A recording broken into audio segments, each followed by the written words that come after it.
1 October 2025 रोजी सेवा आयोगाची स्थापना झाली आणि त्या वर्षापासून जर आज आपण बघितलं 2025 साली 100 वर्ष पूर्ण झालेलं दिसतंय. म्हणजेच हे वर्ष आपल्यासाठी आज शताब्दी वर्ष म्हणून मानलं जातोय. त्यामुळे लक्षात घ्या, आज जर बघितलं तर आज केंद्रीय लोकसेवा आयोगाचे अध्यक्ष आज आपल्याला अजय कुमार दिसतंय, बरोबर. त्यासोबतच लक्षात घ्या की आज हे संविधानिक आयोग आलेले आहे. मग संविधानिक आयोग म्हटलं आपण तर त्याच अनुषंगाने जर विचार केला आपण तर त्याची पार्श्वभूमी काय आहे ते थोड्यामध्ये समजून घेण्याचा प्रयत्न करा. भारत सरकार कायदा 1919 रोजी हा ब्रिटिश गव्हर्नमेंटच्या काळामधील हा कायदा होता. याच कायद्यानुसार काय केलं की त्यांनी त्या तरतुदी करून त्या कायद्यामध्ये तरतूद करून 1924 साली एक ली कमिशन हे स्थापन करण्यात आलेलं. मग याच कमिशनच्या आधारे या शिफारशीच्या आधारे 1 ऑक्टोबर 2026 रोजी भारतामध्ये आज बघितला तर लोकसेवा आयोगाची स्थापना करण्यात आलेली असते. म्हणजे विद्यार्थी मित्रांनो लक्षात घ्या, तरी 1 ऑक्टोबर 2026 साली.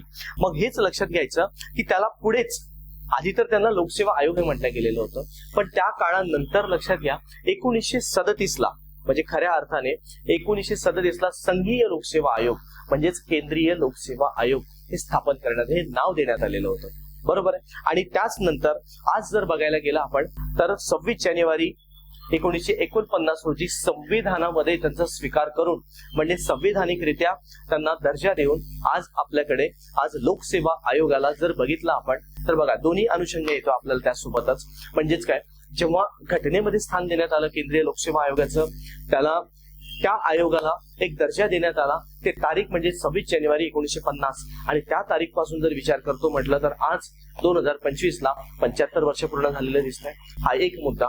आणि जेव्हा ते स्थापन करण्यात आलं म्हणजे ली कमिशनच्या शिफारशीनुसार तर तेव्हापासून जर विचार करतो म्हटलं 1925 पासून तर आज 2025 रोजी 100 वर्ष पूर्ण झालेले. विद्यार्थी मित्रांनो लक्षात घ्या, प्रश्न 100% येण्याची शक्यता आहे.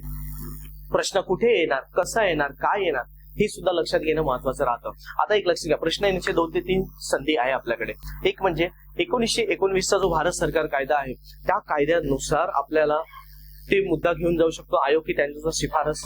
त्यानंतर ली कमिशन म्हणजे ली कमिशन वरती सुद्धा प्रश्न आलेले आहे. आज विचार केला की त्या आयोगाला घटनात्मक दर्जा देण्यात आलेला आहे आणि तसेही प्रश्न तुम्हाला घटनात्मक आयोगावरती प्रश्न आलेले आहे. म्हणजे जे आयोग घटनेद्वारे स्थापन करण्यात आलेला किंवा घटनेमध्ये उल्लेख करण्यात आलेला आहे तो आयोग म्हणजे घटनात्मक आयोग, बरोबर. म्हणजेच काय, आपल्याला राज्यव्यवस्थेमध्ये जरी म्हटलं तर तुम्हाला घटनेद्वारे किंवा राज्यव्यवस्थेमध्ये यावरती प्रश्न येण्याची दाट शक्यता आहे. म्हणून तुम्ही तुमच्या अभ्यासामध्ये दोन्ही विषयामध्ये ह्या गोष्टीला जोड द्या आणि नक्कीच येणाऱ्या परीक्षेसाठी हा मुद्दा नक्की प्रिपेअर करा.